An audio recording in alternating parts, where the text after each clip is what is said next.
guys.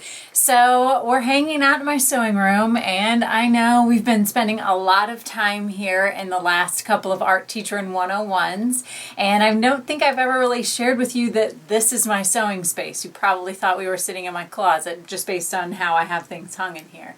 And I'm wearing the dress I just finished, and I'm so excited to share because I haven't been able to actually sew in here in so long. So long, get it?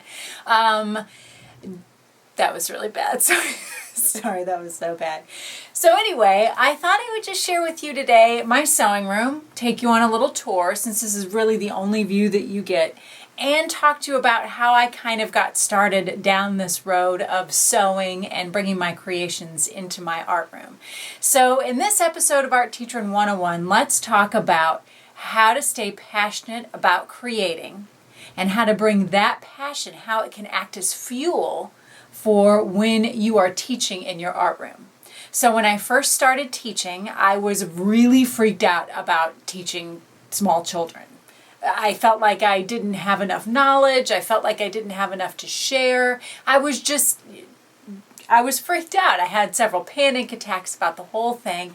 And I made sure to read every book that I could find. You know, back at this time, there weren't blogs to look on and gather ideas from, and there weren't a lot of people out there I didn't feel like or that I could find to reach out to and ask questions. So every book or magazine I could get my hands on, I devoured. I spent all my time working on my lessons, working on my art room, trying to create a really fun environment for my students to be in. And while I gained a lot during this time, I also lost touch with creating. I actually, when I graduated from Indiana University, I have a degree in painting. And I just dried up. I totally stopped painting because I felt like that this needed to be my focus at the time. And I really lost a connection with creating. And I feel like that's not a good thing. If you're going to be teaching children how to be creative, you also have to be creating at the same time. And it was about 10 years into teaching that I started to feel a pretty big time burnout. I was using all of my energy towards teaching, but none towards creating. So one summer, I just decided to start sewing. I'd always had a passion for fashion. I was always interested in clothing, especially vintage clothing. But I kind of put that off to the side just to focus on teaching. So my mom gave me a sewing machine. It had sat in a box for months before I finally got it out and started toying with it. And even though I didn't have a clue on how to sew, I just kind of forced myself to play with it. And the first thing I made was an apron. I took an apron that I bought at the store, laid it out on top of an old sheet, cut around that sheet, flipped under the edges and stitched around it, added a couple of straps and a pocket, and I was in business. And that was like an eye-opener. It was so much fun to create, something that I could actually wear and share with my students and tell them, yes, this is something that I made to teach you art in. And that's when I discovered that I really had this passion for creating clothing, but I was pretty nervous about that, so I stuck with aprons for a long time. But all of that to say, when you find something that you're passionate about, or when you rediscover something that you're passionate about, it is part of your job. It's a job requirement to pursue that interest because that is fueling you, giving you energy to bring back to your classroom. So, you don't have to be a stitcher. You don't have to be sewing your own clothes, but you do need to re-explore, rediscover, or just discover something new that you will be passionate about, that'll have a little fire going with inside you, so that way when you go to school, you can share that kind of fire and passion and drive with your students. Whew, lecture over, and now let's take a tour of my sewing room. Okay, so this is my sewing room. It's a spare bedroom in our house that I've made into a sewing room, and I thought I would just kind of walk you through it. When you first come into my sewing room, this is the view that you see, and a lot of things in my sewing room are thrifted or from estate sales. For example, this, let me see if I can walk out a little bit. This prom dress right here was one of my estate sale finds. I just love it. It's beautiful for inspiration.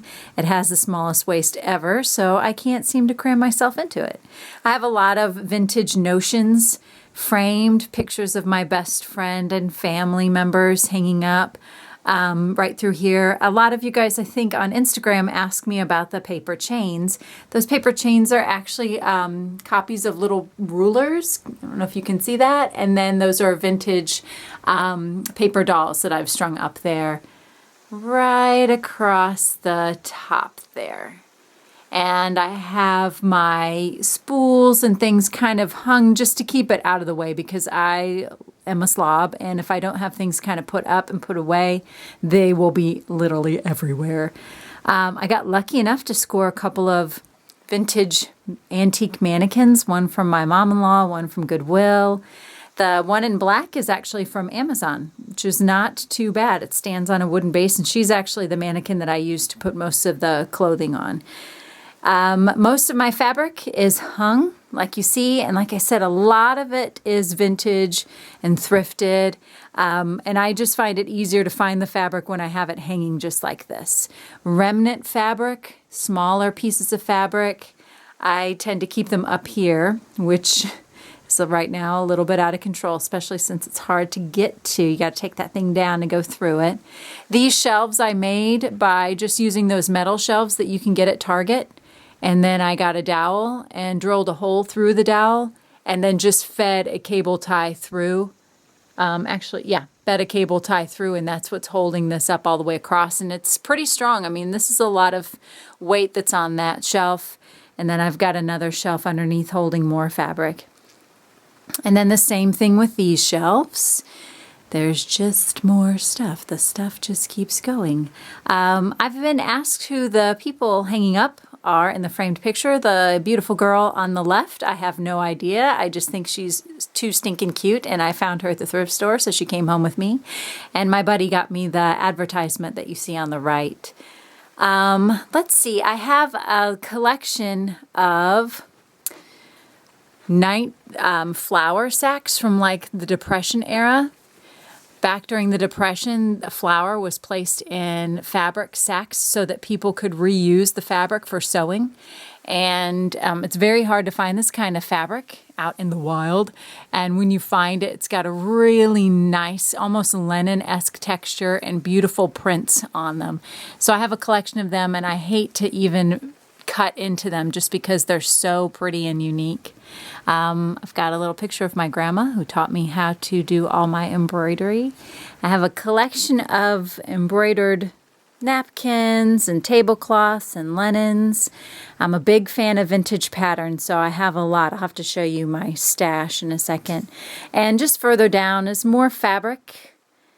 This is all solid fabrics, and then notions and buttons and ribbons and things like that. Wool roving, because y'all know I love to do me some needle felting. More fabric. It's out of control. I keep my yarn and things like that up there in those that wooden box that you see on the left, and there's a basket that you see on the right, has yarn in it too. My cutting table is right here. It could be bigger, but I don't have space for it to be bigger, and I like to keep my books underneath. Again, it's just one of those metal shelves. I just have a large sheet of aluminum sitting on the metal shelf, and that acts as my surface. And this is where I tend to cut smaller pieces of fabric, like the bodice of things, but usually skirts, something bigger. I do that on the floor, out in the hallway where it's hardwood floor. The bins are full of vintage patterns, kind of sort of categorized by era and gender, because I do have dude patterns in there, even though I've never sewn dude clothing. And more fabric. Some of these things in the closet are linens, vintage sheets that I love to collect. And some of them are also vintage dresses that are in need of repair. Right here, you see a picture of my best bud, Mallory. But I also have a collection of vintage patterns that are on display just because I love to see them. They bring me so much happiness, as silly as that sounds, when I see a picture of a really beautiful vintage dress. And a lot of these patterns I've used. And this little, I think it probably held cards at one point. This guy came from Goodwill. So I think that covers everything. Give you one last peek of a place that makes me super happy, that I'm very fortunate to have. And there you have it. Thanks for visiting, guys.